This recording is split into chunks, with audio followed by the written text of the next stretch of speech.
All right. State your name My name is Jasmine Gross. and where you from. I am from the District of Columbia. Okay. I would like your thoughts on the black community. I feel like the black community is in shambles. I feel like some places and some communities, some different parts of our community are established. Of course, you have your alumni, your people that go to Howard that are one way, and then you have the other side of the community who are drug dealers and are just stuck in that life. And they tend to clash a whole lot. Um, I feel like a lot of people see our community as that one way, as the bad drug dealer type, you know, gangs, shooting, and I feel like that's unfair. That's not all our community is. There's a lot of scholars in our community. There's a lot of, like I said, especially people from Howard are very proud. As soon as you hear somebody say they're from Howard, it's like, it's just like everybody starts shouting. I don't know why. But people from Howard are very, very proud people. And I feel like a lot of people in our community represent that, and not only the negative side that a lot of people, especially the media, like to present us as. Okay. So what are the positive and the negative things you can say about the black community? Positive is we are very ambitious. The ones that are ambitious are very ambitious. I feel like we're very creative. I feel like we make a lot of things cool. A lot of people like to follow our trends and, of course, make it like their own, but of course they know. And the negative thing about our community is we are like crabs in a barrel, especially in the DMV area. I find it a lot of people are like crabs in a barrel where they like to pull each other down. As soon as they see somebody putting DC on the map, it's, oh, they're laying. For example, Wale, when he was putting us on the map, a lot of people, oh, he's a bitch. Oh, I seen him backstage at the club. They was bitching him and they was just doing whatever to him and he was letting it slide. And I'm like, but this man is trying to do for his city. Oh, he's not from DC for real. He's from Montgomery County. So, what difference does that make? Like, you feel what I'm saying? Mm-hmm. It's somebody that is from our area, from the DMV, who is trying to get us on the map. And I feel like a lot of people see that and get frustrated because they haven't reached that point to get us on the map. And they just basically lash out on whoever is getting us to that spot. So I think that's a very bad thing that we need to work on in our community is being crabs in the barrel and supporting each other more. Okay. So what was it like for you growing up in the black community? Growing up in the black community for me was, I had mixed feelings because a lot of people treated me one way because I was light skinned, and then you have the other people. One side would treat me positive because I'm light skinned, and then the other side would treat me negatively because I'm light skinned.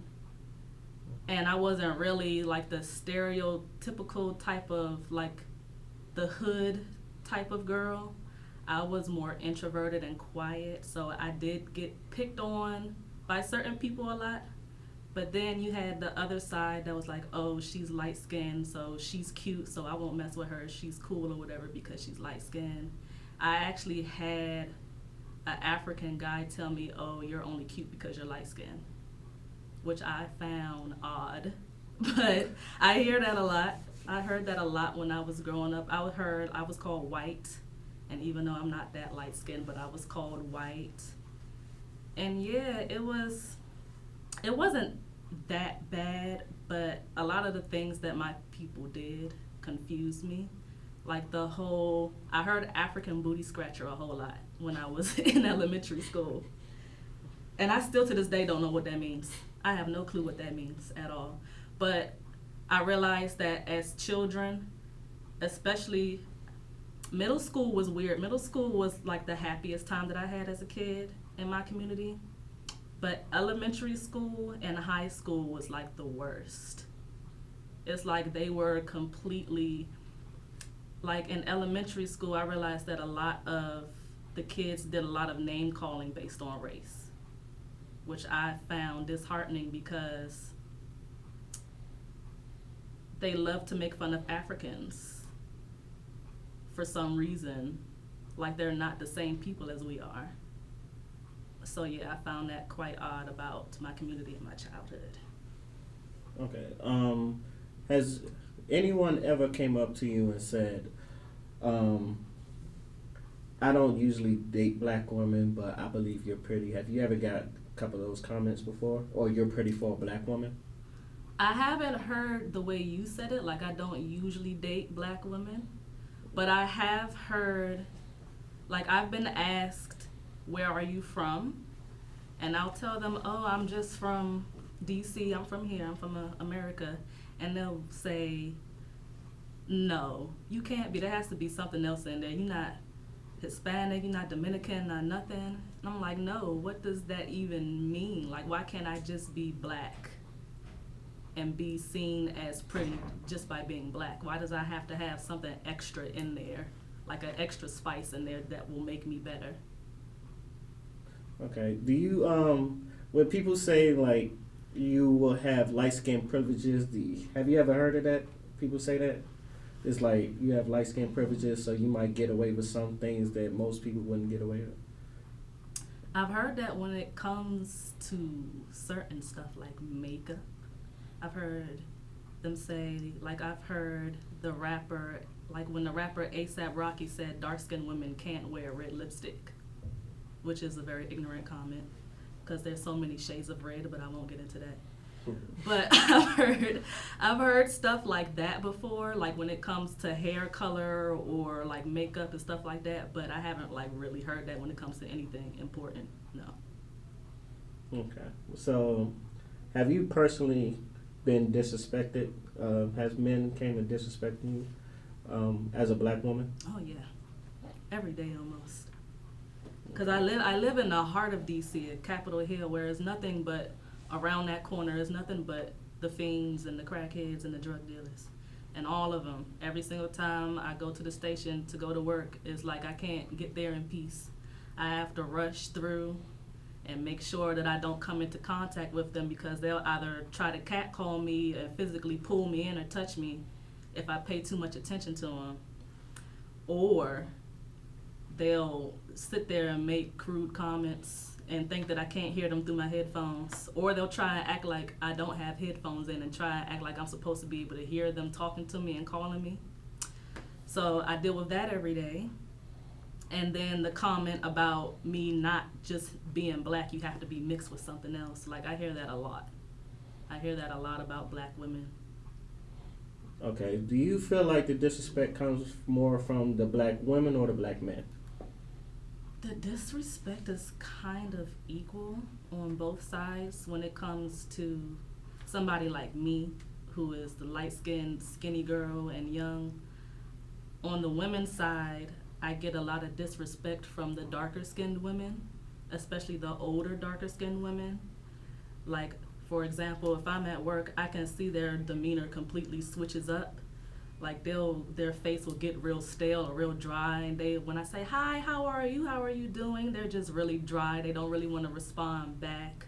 They don't want to put the money in my hand.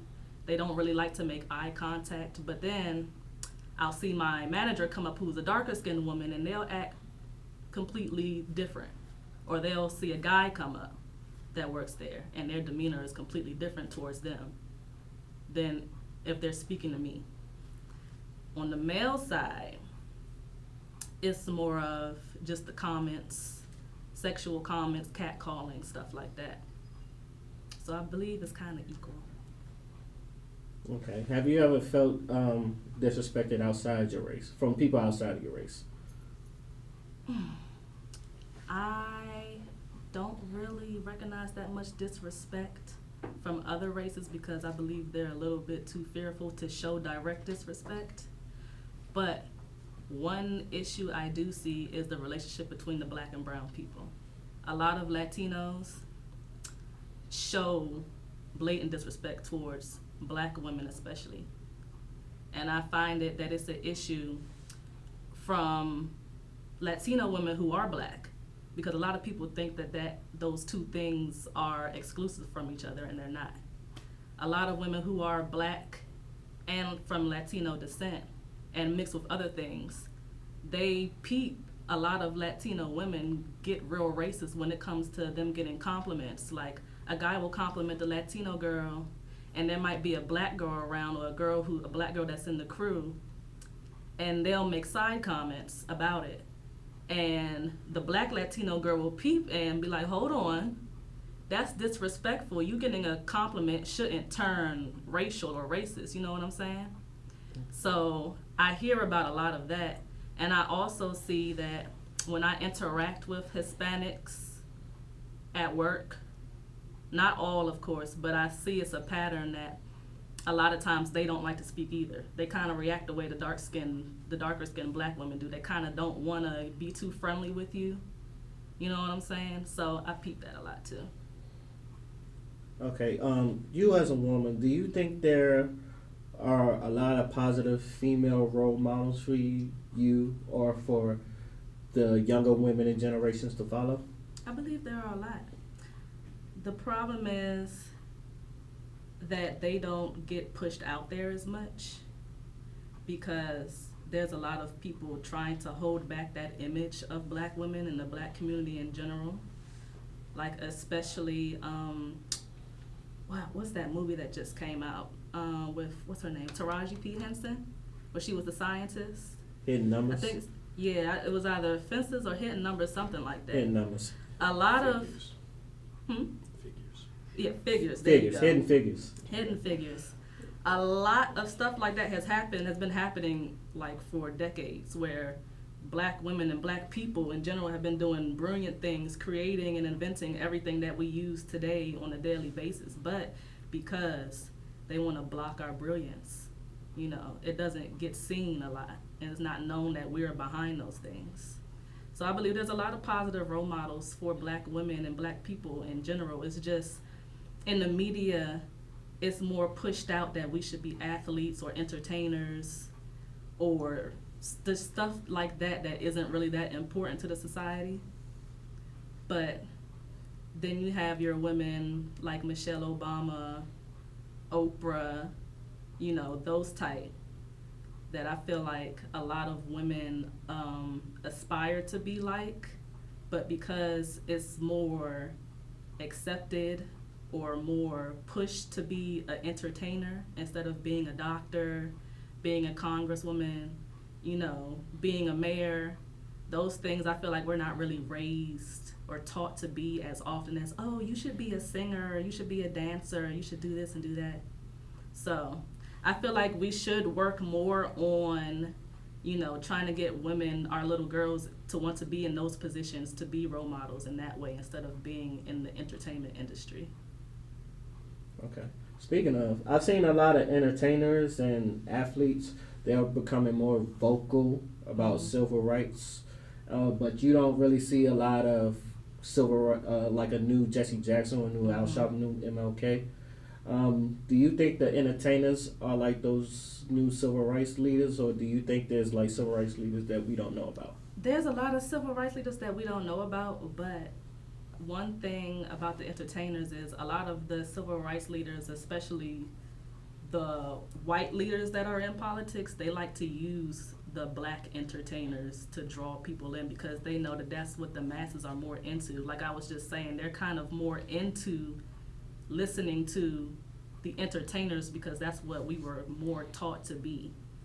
And they aspire more to be an entertainer instead of being into politics. So I feel like you have a lot of people, but they're just not, you know, they don't get the same amount of exposure, and they're not sought out the same as entertainers are. Okay. Would you consider someone like a Beyonce or Nicki Minaj as a role model?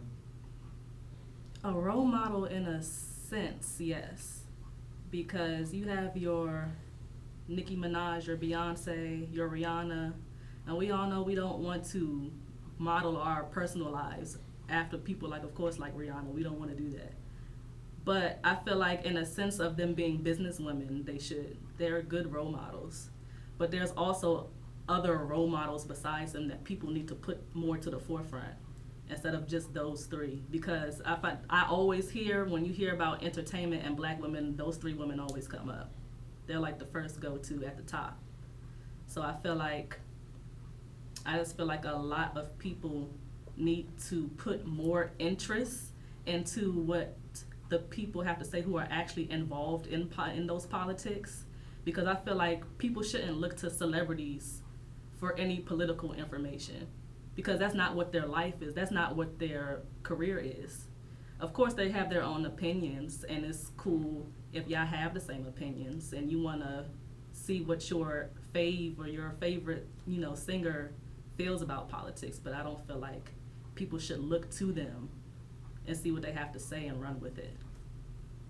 Okay. I also want to talk about the homophobia in the hood. You know, a lot of people say it's like really taboo growing up. Personally, I feel like there is homophobia in the hood, but I don't think it's as big of a deal as people say it is. Do you agree or disagree? I feel like it is a big deal still to a lot of people, not to the post-millennials, but I feel like anybody born before 93 still has like that mindset of like homosexuality is taboo, like the homophobia is real serious, because you have a lot of people who still feel like, and it's their own opinion, but a lot of people still feel like guys who are homosexuals, for example, weren't raised with their father, which is very false. So I feel like the homophobia is still very strong in the black community, but it's starting to fade. And I think it's starting with the post-millennials. They're starting to be more warming to it because they're starting to push it out there more as being normal and being accepted. Okay, so since you say like everybody post-millennials is more open, do you think it'll ever get to a point where it's kind of looked at as normal? I think so. I think it'll be looked at as more normal because, believe it or not, there's a lot of people who are homosexuals and they're just keeping it in because they know that if they say something, their grandma, their daddy, whoever in their family will disown them. There's still a lot of that going on in the black community and in the Latino community as well. They will get made fun of by their peers, and nobody wants to deal with that. So I feel like until it's more normalized, people won't feel as comfortable to come out, so you won't know. You won't think, oh, that person may be, because it's not always obvious. But I feel like there's a lot of people who are gay who are just keeping it in until it's time or until they feel comfortable. Okay. Especially, let's talk about that because it's around you know how they say it's 2017. But there's still people who are in the closet. Why do you think people, even though it's more accepting, why do you think people still choose to stay in the closet? Because a lot of people still have the old mentality of it's not accepted or it's not normal. You're not born this way. How dare you? People being disowned by their family, being disowned by their friends, possibly being fired from their jobs because their boss is very conservative and doesn't believe in that. So I feel like people are still just scared to come out. Okay. Do you think it's still kind of taboo for people to talk about? I think it is. I think one side, them pushing it out more in the media is making it more normal and accepting, and then on the other side, there's a lot of people who see it and get more angry because it's like they're trying to push it on people or trying to like force it, like you say, force it onto their kids, and that makes a lot of people angry. So I feel like it's a difficult subject. It's a difficult topic, most definitely. But I feel like it's a half and half thing where a lot of people are still very angry about it and it's still taboo and won't be accepted, and then you have your other half where it's becoming more normal. Okay. Now I want to talk about politics. And I would like your opinion on Donald Trump. Oh, that's the ultimate hustler right there. He hustled his way into the White House, honey.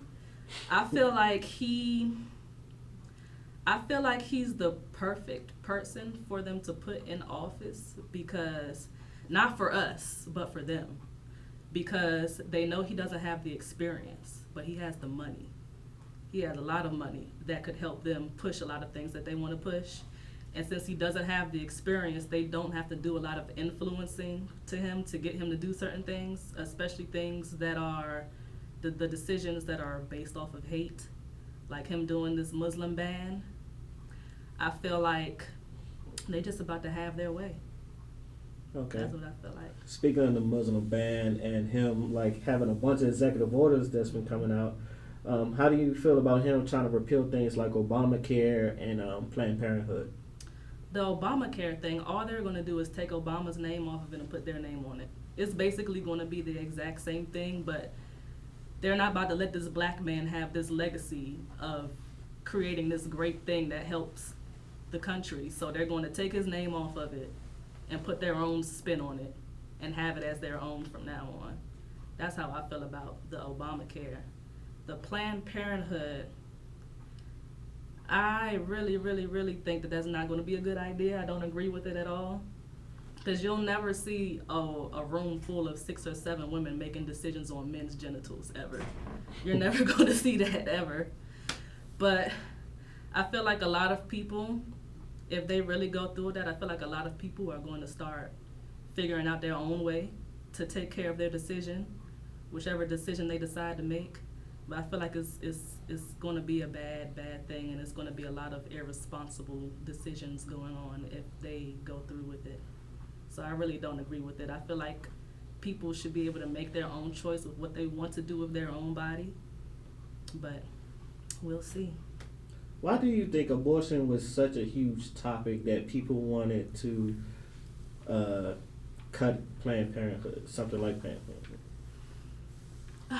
I feel like it's more of I feel like a lot of people's opinions come from more of a religious backing instead of just thinking about what the best outcome is for the parent and the child and what effect that might have on the community.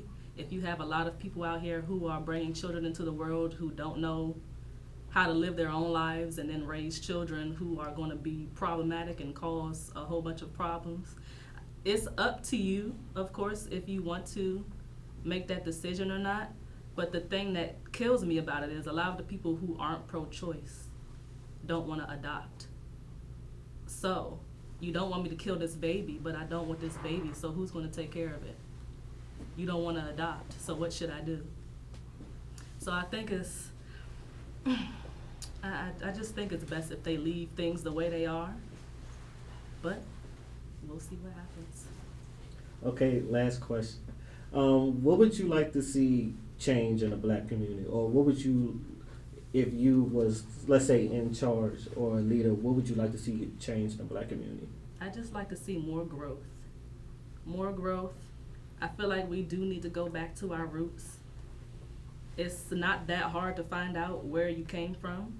I'm finding out a lot of YouTubers, a lot of the popular YouTubers, they're doing the ancestry where they're finding out where they're from.